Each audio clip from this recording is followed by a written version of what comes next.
Salut à tous, ici Ophélie, vous êtes sur un nouvel épisode de La Gagne. Si vous venez de nous rejoindre, sachez qu'avec Martin et Clément, nous interviewons sur ce podcast de grands sportifs français. Toutes les 2 semaines, nous avons l'honneur de recevoir à notre micro un grand champion et nous retraçons avec lui l'une des compétitions les plus marquantes de sa carrière.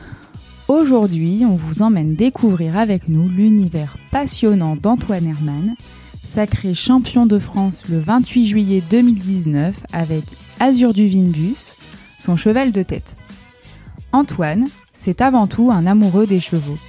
Tombé dans ce milieu depuis son plus jeune âge grâce à son papa, il évolue aujourd'hui dans les sports équestres en tant que cavalier professionnel. Lors de cet épisode, il nous explique son métier passion et revient sur sa plus belle gagne. Lors de cette compétition organisée à Mâcon, rien n'était joué d'avance. Mais Antoine s'est accroché jusqu'au bout. Sa confiance dans son incroyable duo avec Azur leur a amené à décrocher l'or. Antoine nous a aussi impressionnés par son humilité, son courage, mais surtout son calme olympien. Bravo Antoine, merci encore pour ce partage et ta confiance. Nous te souhaitons d'atteindre tes plus grands rêves. Bonjour Antoine, écoute, on est vraiment super content de t'accueillir sur le podcast. C'est un honneur pour nous de pouvoir t'interviewer aujourd'hui. Donc tu nous as gentiment invités chez toi. Donc on est tous les 3 avec Martin. On fait un petit coucou à Clément qui a pas pu se libérer, qui est d'habitude avec nous sur les interviews. Et donc, on va tout de suite commencer dans le vif du sujet. Donc, on va te demander de te présenter, donc de nous donner ton nom, ton prénom et ton âge, et ce que tu fais dans la vie. Et après, on parlera un peu plus de ton sport. Bonjour, je m'appelle Antoine Herman, j'ai 18 ans. Je vais sur mes 19 ans et je suis cavalier professionnel depuis plusieurs années maintenant. J'ai passé le bac l'année dernière et après, j'ai arrêté pour me lancer vraiment dans le sport. Je suis dans le cheval depuis que je suis tout petit parce que mon père était déjà dans ce monde-là. Du coup, j'ai hérité un peu de sa passion. Et voilà, maintenant je fais mon petit bout de chemin. J'essaie de le faire le mieux possible pour aller le plus loin possible.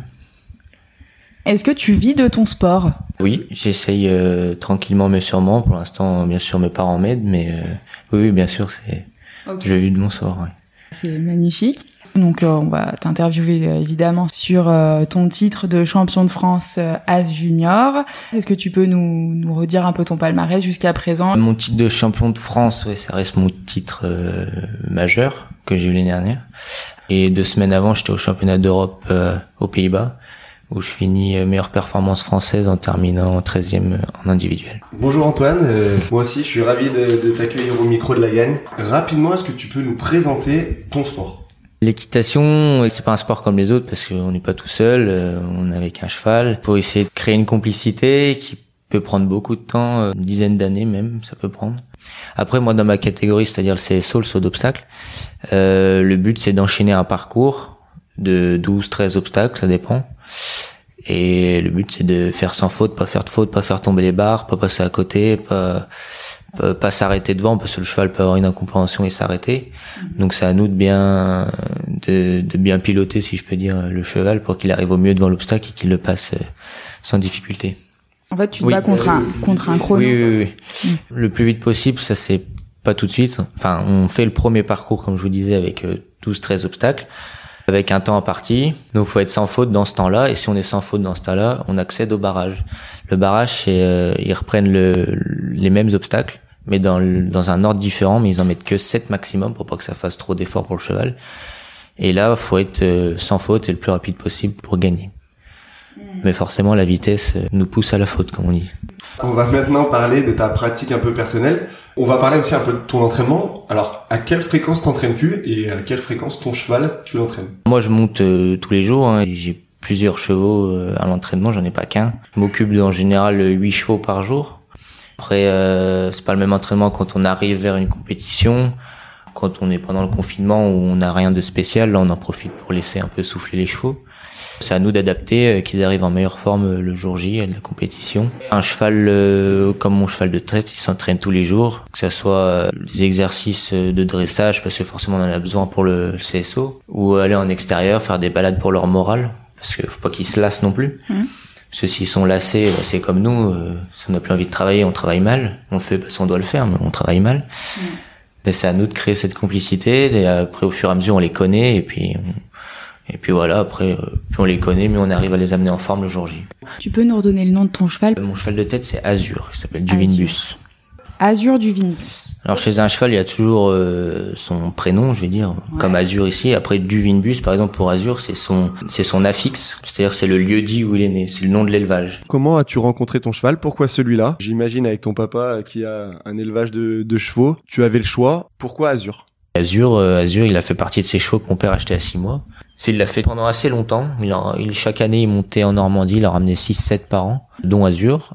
Donc après Azur, comme tous les autres, il a grandi, on a commencé à le débourrer à 3 ans, on l'a dressé, on l'a éduqué, il a fait les épreuves jeunes chevaux, qui sont des épreuves exprès pour eux, assez faciles pour leur faire comprendre ce qu'on leur demande, donc des parcours d'obstacles très faciles.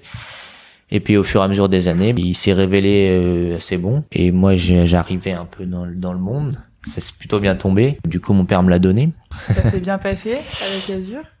Ouais, il y a des chevaux, ouais, ça peut mettre 1 an, 2 ans, 3 ans, même une fois qu'ils sont assez vieux, quand ils changent de cavalier, il y a toujours un petit changement. On n'a pas tous les mêmes manières de faire, donc les chevaux faut qu'ils se réadaptent.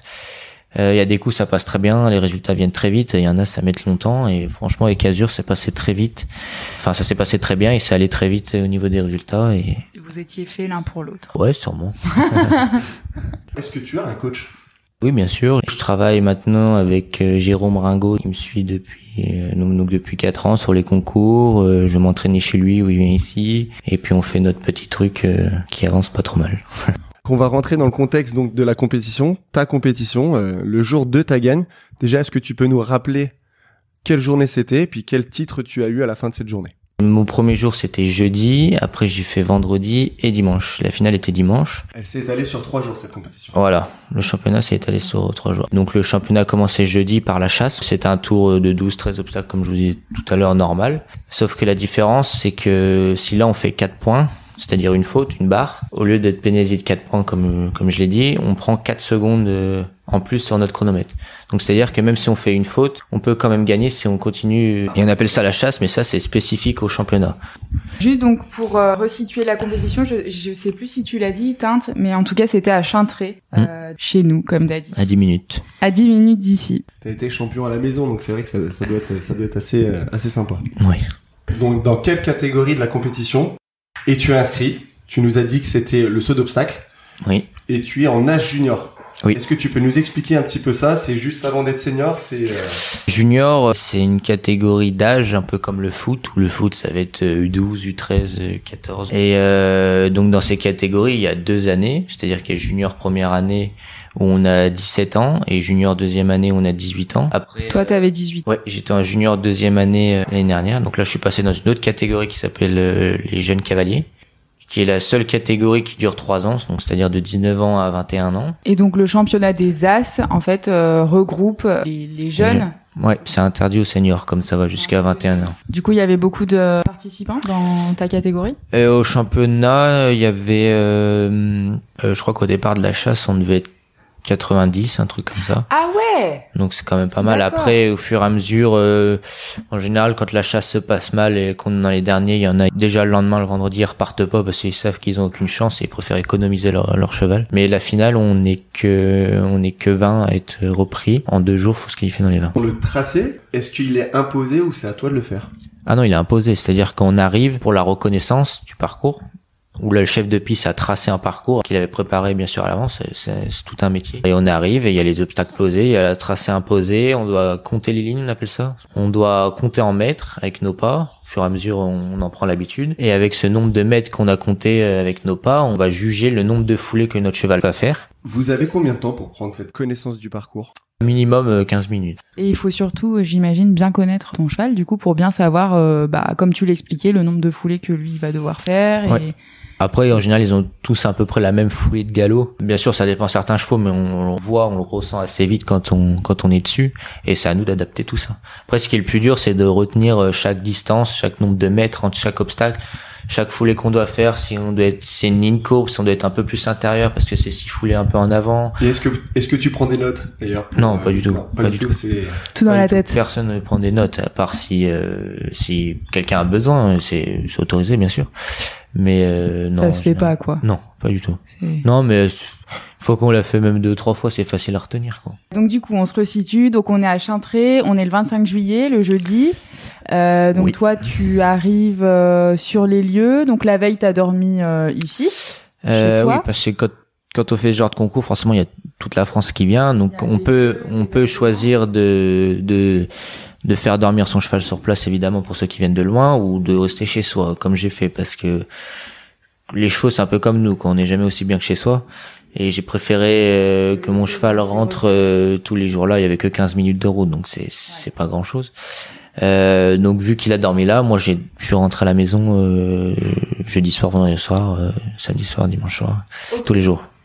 Ok, et donc la veille, toi, le mercredi soir, comment tu te sens? Tu réalises que le lendemain, tu vas participer à quand même à un gros championnat. Comment tu le vis? Est-ce que tu te sens en confiance? Est-ce que t'es un peu stressé ou... Non, après moi je suis pas quelqu'un de stressé particulièrement. En plus j'ai fait, comme depuis tout petit je suis dans ce monde-là, j'ai quand même fait déjà pas mal de compétitions. Ce que je trouvais particulier, c'est que d'habitude quand on part faire les championnats de France, on fait toujours 5-6 heures de route. On part le mercredi matin tôt, et là le fait que ça soit à Mâcon, qu'il y ait juste à faire 15 minutes de route, surtout que Mâcon, à chaque fois où j'y vais, c'est des concours nationaux, là de se dire que de prendre le camion et de faire 15 minutes de route pour aller au championnat de France, ça m'avait fait un peu rigoler le jeu. Oui, c'était assez bizarre, quoi. C'était peut-être même plus difficile de te mettre un peu dans le contexte. Oui, voilà. Parce que c'était plus difficile de me concentrer, de me mettre dedans, me dire réveille-toi. De te rendre compte, quoi. Que le stress, non, ça m'avait pas trop. Est-ce que ça t'a mis une pression supplémentaire que les championnats de France se passent à 15 minutes de chez toi? C'est vrai que quand j'ai su ça, et d'ailleurs comme tous mes amis dans la région de la Bourgogne ou dans Saône-et-Loire, ça motive vraiment beaucoup. Puis moi j'étais vraiment à côté, quoi. J'étais à 15 minutes. Et une pression supplémentaire, je dirais pas, mais une motivation supplémentaire, oui. J'avais vraiment envie de gagner, et c'est pour ça que j'ai pris un peu le risque de mettre Azur dans ces championnats, même 2 semaines après les championnats d'Europe. On reparle un petit peu alors donc de cette compétition. Donc le jeudi 14h.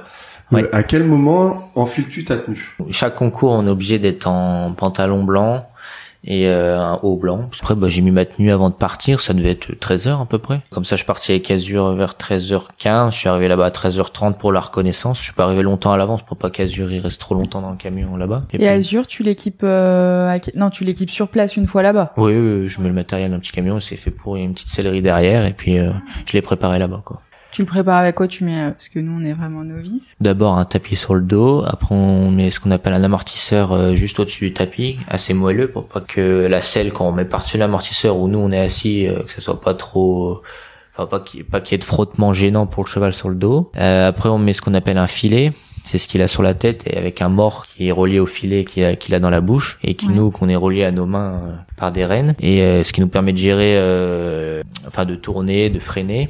Après, on met aussi ce qu'on appelle des guêtres sur les membres du cheval, pas tout le membre, mais du genou au pied. On leur met des guêtres pour leur protéger les tendons, qui sont les tendons les plus, à ce niveau-là, les plus sollicités. Donc les guêtres, ça maintient aussi le tendon, les articulations, ça les protège aussi parce qu'ils peuvent vite se mettre des coups en sautant ou en galopant ou des choses comme ça. Donc une fois que tu t'es habillé, une fois que tu as préparé ton cheval, est-ce que vous avez un petit moment d'entraînement?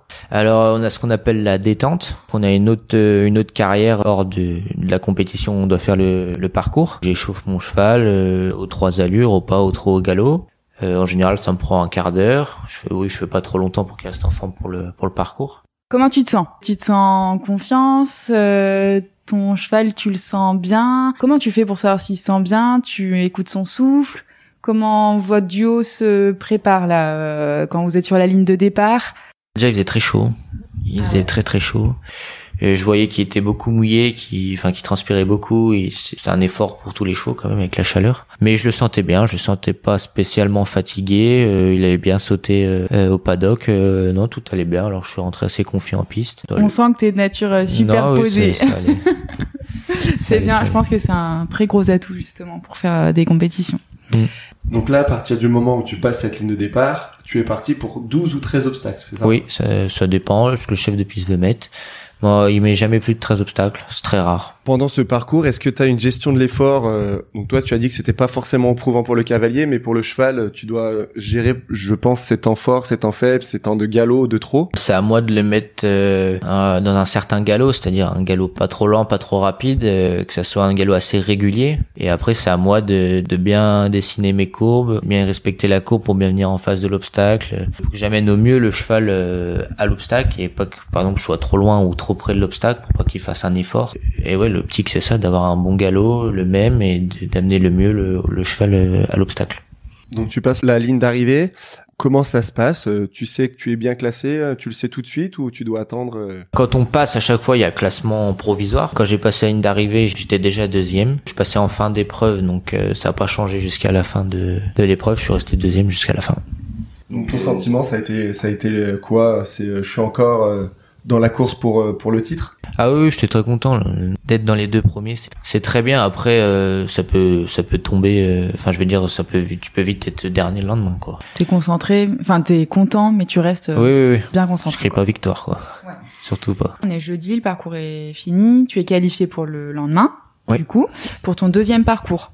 Oui. Ok. Donc toi, tu rentres à la maison avec ton cheval. Le lendemain, tu repars. Oui, comme le premier jour. Et donc le deuxième jour, donc deuxième parcours, ça se passe exactement de la même façon. C'est à peu près le même déroulé. C'est pas le même barème. C'est-à-dire que le premier jour c'était une chasse, comme je disais tout à l'heure. Là, le deuxième parcours, c'était un peu plus tranquille. C'est-à-dire que je devais juste faire les 12-13 obstacles, juste sans faute dans le temps imparti. Il y avait pas de barrage ni quoi, pas de vitesse et tout. Je devais juste être sans faute. Du coup, je suis reparti en avant-dernier le vendredi, comme j'avais fini deuxième le premier jour. Et donc, le deuxième jour, j'ai fait 4 points. Donc, je suis passé de 1 point 25 à 5 points 25. Et après, ça s'accumule. Parce que t'as eu une pénalité. Oui, j'ai fait une faute fin de parcours. J'ai fait tomber une barre. T'as fait tomber une barre. Ça arrive. C'était pas cata, mais bon, ça m'avait quand même poussé à la 6e place du classement définitif. Comment tu le vis, là, du coup? Là, je m'étais dit, pour le titre, ça peut bien être un peu grillé, quand même. Après, je me suis dit, y a pas... C'est vrai qu'on se rend pas bien compte, mais 4 points, c'est énorme dans un championnat comme ça c'est quand même un bon niveau, hein. C'est les meilleurs juniors, meilleurs jeunes cavaliers, meilleurs cadets, enfin, les meilleurs dans chaque catégorie. Il y a un bon niveau, donc oui, ça peut coûter cher, hein. Enfin, c'est souvent que le champion, il touche pas une barre du week-end, quoi. Il fait pas une faute, quoi. Donc après, oui, j'étais un peu déçu. Après 6e, c'était pas la cata. Et ton coach, il a quel rôle à ce moment-là? Il a des mots d'encouragement? Oui, bien sûr, oui. Il est là. Un coach, c'est là pour encourager, c'est là pour sanctionner quand il faut sanctionner. Qu'est-ce qu'il te dit, du coup, quand tu finis 6e, donc au deuxième jour? Quel discours il a? Moi, j'étais un peu déçu parce que je voulais vraiment gagner ici à Mâcon. Puis je me suis dit 6e et tout, ça va être dur. De remonter. 5 places, c'est quand même pas. Enfin, faut tous qu'ils fassent faute dimanche, quoi. Si je voulais repasser devant, fallait qu'eux ils fassent tous faute et que moi que je sois sans faute.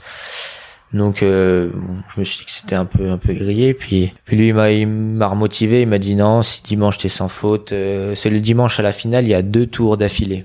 Il y a moins d'obstacles, il n'y en a que 10, mais il y a 2 tours d'affilée. Donc en 2 tours, et c'est vrai qu'il peut se passer quand même pas mal de choses. Donc j'avais pas le choix d'être double sans faute dimanche si je voulais être champion. Ah ouais, donc là tu mets en place un peu cette stratégie. Il m'a dit ça m'a un peu remotivé. Toi physiquement, à ce moment-là, t'es fatigué ou ça va? Non, ça va. Ok. Ouais, il faisait chaud, mais T'as quoi comme douleur musculaire? Les cavaliers, on a souvent mal au dos et mal aux adducteurs.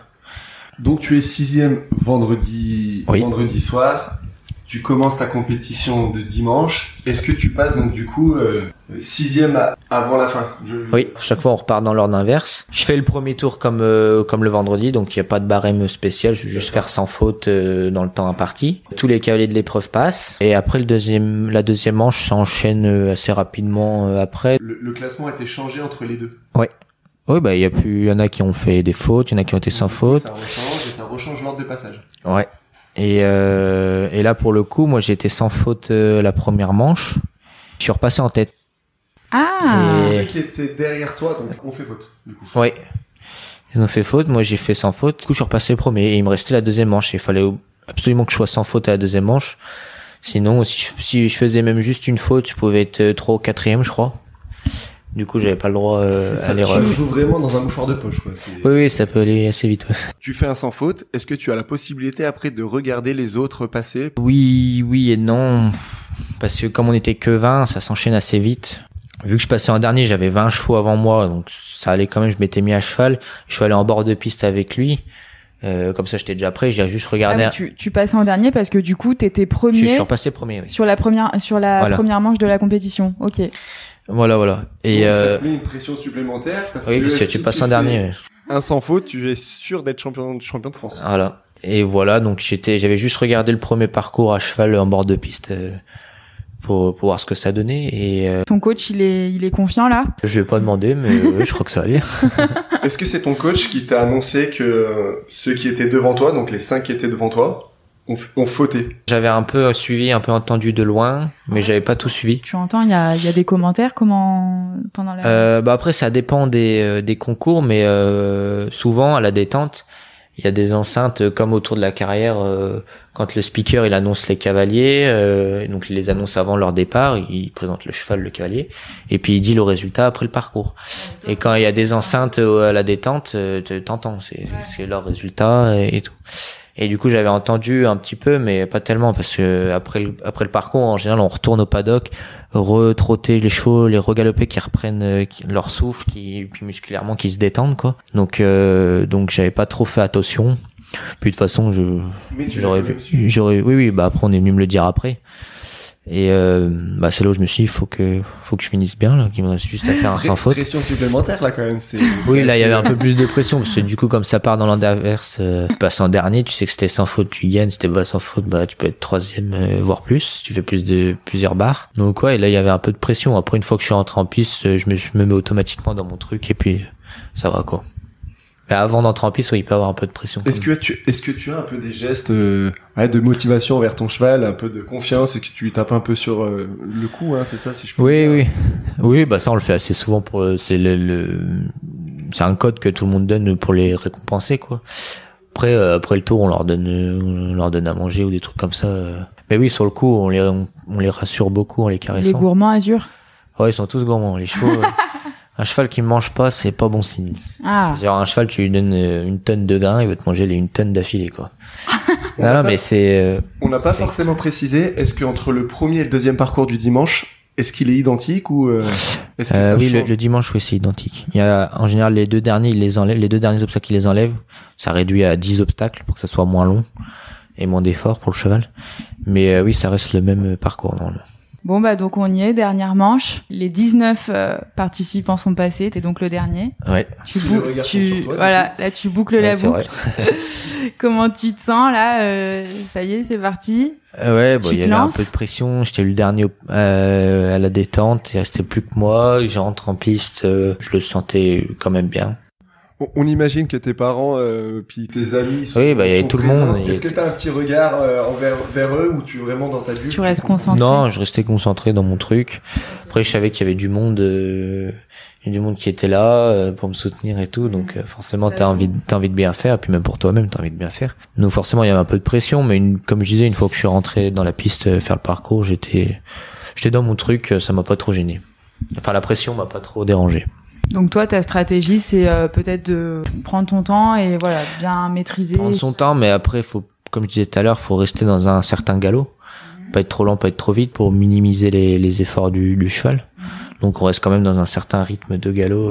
Ouais, parce que si tu le fais aller trop doucement, tu peux plus le faire sauter. Je vais le faire forcer quelque part. En venant trop doucement vers l'obstacle, il va faire plus d'efforts que s'il a un minimum de vitesse, quoi. Et à chaque obstacle, tu ressens quoi? Est-ce que c'est...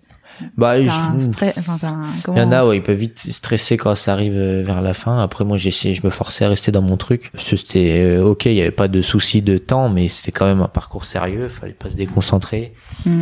Fallait faire attention à chaque obstacle et voilà. Après, j'ai fait mon petit truc et puis c'est déjà le dernier. Je passe la ligne derrière, c'est bon. Ah ouais, tu te dis comme ça, ok. Oui. Tu te dis tiens, ça y est, c'est le dernier et justement au dernier tu réalises une fois que t'as passé la ligne d'arrivée, quoi. Ah oui, tu t'es pas rendu compte vraiment en disant mince, tiens, c'est la dixième obstacle, dernière barre, celle-là, il faut pas que je me loupe. Ouais, mais c'est quand on dit ça qu'on se loupe alors. T'as pas eu, oui. C'est pas facile, mais ouais, faut rester bien concentré jusqu'au dernier. C'est justement, il y en a qui craquent sur les 2-3 derniers. Donc tu passes cette fameuse ligne d'arrivée, tu sais que tu n'as pas fait de faute. Quelle est ta première pensée?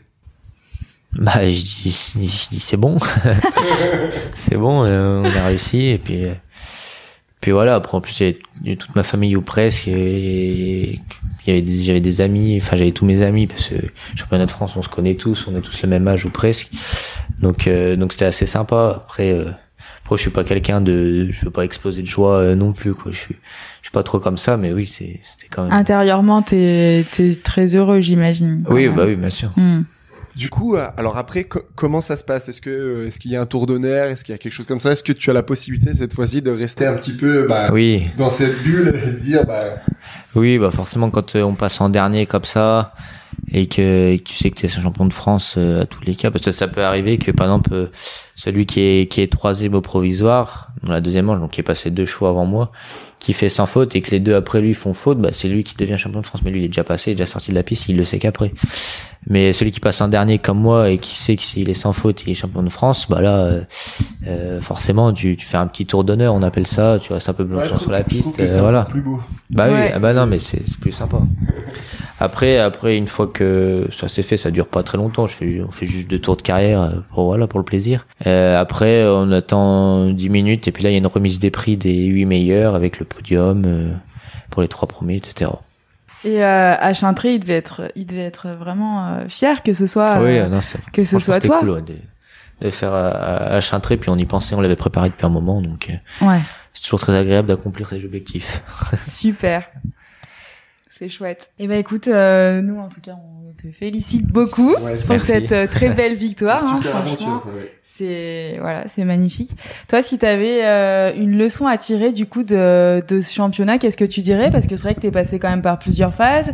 Le premier jour, t'étais plutôt bien. Deuxième jour, 6e, tu te dis bon, oulala, plus possible. Je sais pas trop. Et finalement, t'as la médaille d'or. Donc si t'avais peut-être une leçon à en tirer, toi, tu dirais quoi?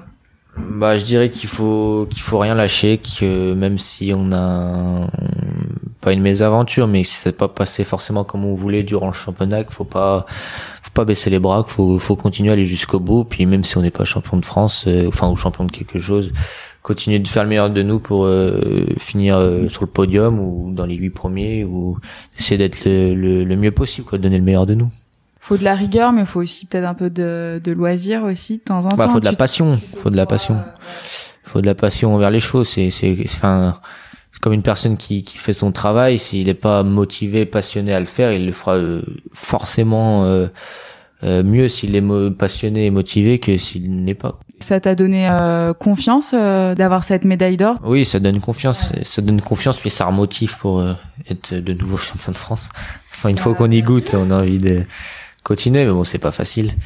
Et pour la suite, on peut te souhaiter quoi? C'est quoi ton projet? C'est Paris 2024 en ligne de mire ou c'est pas facile. Ça va être un peu court, mais tu crois? Oui, c'est pas facile d'atteindre le haut niveau. Est-ce que tu as déjà été approché un peu par la fédération française, l'équipe de France? Oui, bien sûr. L'année dernière, je voulais faire un CSIO à Fontainebleau. Après, je suis allé à Hagen en Allemagne. Et après, suite à mes résultats à ces 2 CSIO, j'ai été sélectionné pour les championnats d'Europe, donc juste avant les championnats de France, comme je disais. Et suite à ce titre-là de champion de France des As juniors, ils ont, forcément, je pense qu'ils ont ton nom dans une petite shortlist en disant, lui, c'est un potentiel très bon. Ils ont toujours une shortlist, comme tu dis, des gens sélectionnables pour les futurs CSIO ou championnats d'Europe. Donc oui, je pense du Astit, ça te met forcément un peu en avant. Après, ça va pas te mettre en avant 10 ans, ça va te mettre en avant 1 an jusqu'au prochain championnat de France, quoi. Parce que le champion de France, il y en a un autre chaque année, quoi. Et toi, les JO, ça serait oui, j'imagine que c'est un objectif, c'est un rêve bien sûr. Après, pour chaque cavalier d'un haut niveau, quoi, j'imagine. Chaque sportif, je dirais même plus. Oui. Les JO. Oui. C'est un rêve comme tout sportif, mais comme tout sportif le sait, c'est pas facile d'atteindre ce niveau-là. Donc, je dis pas que je vais pas essayer, hein, mais Tu vas le tenter, c'est un rêve et ouais, si j'ai de la chance, si je travaille bien, si j'ai des chevaux, parce que les chevaux faut les trouver pour sauter ces genre de trucs. Bon, toi en tout cas avec Azur, tu vas préparer les futurs championnats de France des As l'année prochaine et sûrement les années à venir. Donc vu qu'il a encore un peu des beaux jours devant lui. Et puis après, tu penses que tu seras amené forcément à un jour à peut-être avoir un autre cheval? J'en ai déjà d'autres. Après j'en prépare déjà des jeunes. J'ai d'autres chevaux plus âgés. J'en ai un de 11 ans et un de 9 ans qui sont pas encore au niveau d'Azur, mais je les prépare petit à petit parce que après c'est comme nous à l'école, hein. Il y en a ils y arrivent naturellement mieux, il y en a il faut plus de temps, leur expliquer plus longtemps, il y en a ils sont un peu plus compliqués, ils ont un peu plus de caractère, prendre plus le temps. En tout cas pour toi Azur, ça restera toujours le cheval qui... C'est lui qui m'a fait faire mes premières belles épreuves. Ouais. Donc forcément le premier cheval qui nous fait faire ce type d'épreuve ou à qui on gagne un titre, forcément, on l'oublie pas. Bah, tu m'étonnes. En tout cas, on te souhaite des futures belles épreuves avec Azur. Merci. Toi. Et on va passer un peu à notre question signature, parce qu'on arrive à la fin de cette interview, de cet entretien qui a été vachement sympa. Ouais, on a appris vraiment plein de choses. Exactement. Donc du coup, on va te poser la petite question. Donc, si tu avais 3 mots pour décrire cet événement, donc ce championnat As Junior, le jour de ta gagne, lesquels seraient-ils? Alors 3 mots, forcément extraordinaire, puisqu'on n'est pas champion de France tous les jours. C'était vraiment sympa parce que c'était à Mâcon, c'était à la maison, il y avait toute la famille, tous mes amis. Donc forcément c'est sympa et ça donne envie d'être de nouveau champion de France. Non, c'est motivant pour la suite. Bon, en tout cas, Antoine, merci pour ce partage. Avec plaisir. Merci beaucoup. Vraiment, c'était génial. Merci de nous avoir accueillis chez toi. Ici avec plaisir. À Chevanier-Chevrière. En tout cas, on te souhaite une très belle carrière. Merci. Parce que là, t'es au début, hein. En tout cas, merci beaucoup. Franchement, on a appris plein de choses. C'était vraiment un entretien sympa, avec plaisir. Vraiment génial. Donc, merci beaucoup. Et on espère t'interviewer l'année prochaine pour tes futurs titres ou les années suivantes. On revient quand tu veux. Ouais. Pas de souci. Merci Antoine. Merci, De rien. À bientôt. Ciao. Salut. C'est la fin de cet épisode, les winners. Et comme je n'étais pas présent sur cette interview, c'est à mon tour de remercier Antoine d'avoir accepté de se livrer au micro de la gagne. Grâce à lui, j'ai beaucoup appris sur le monde de l'équitation, et à entendre la complicité qu'il a avec son cheval reste magique. Si comme moi vous avez été séduit par cet univers, vous pouvez retrouver Antoine sur les réseaux @AntoineHerman. Avec Ophélie et Martin, nous espérons que les victoires de nos champions vous inspirent autant que nous. Si cet épisode vous a plu, n'hésitez pas à le partager sur vos réseaux sociaux en nous taguant @LaGagnePodcast tout attaché. N'oubliez pas de mettre 5 étoiles sur Apple Podcast, ça nous aide beaucoup. On compte sur vous. Dès à présent, vous pouvez nous retrouver sur notre tout nouveau site internet www.lagagnepodcast.fr. Rendez-vous lundi dans 2 semaines pour un nouveau récit de Gagne.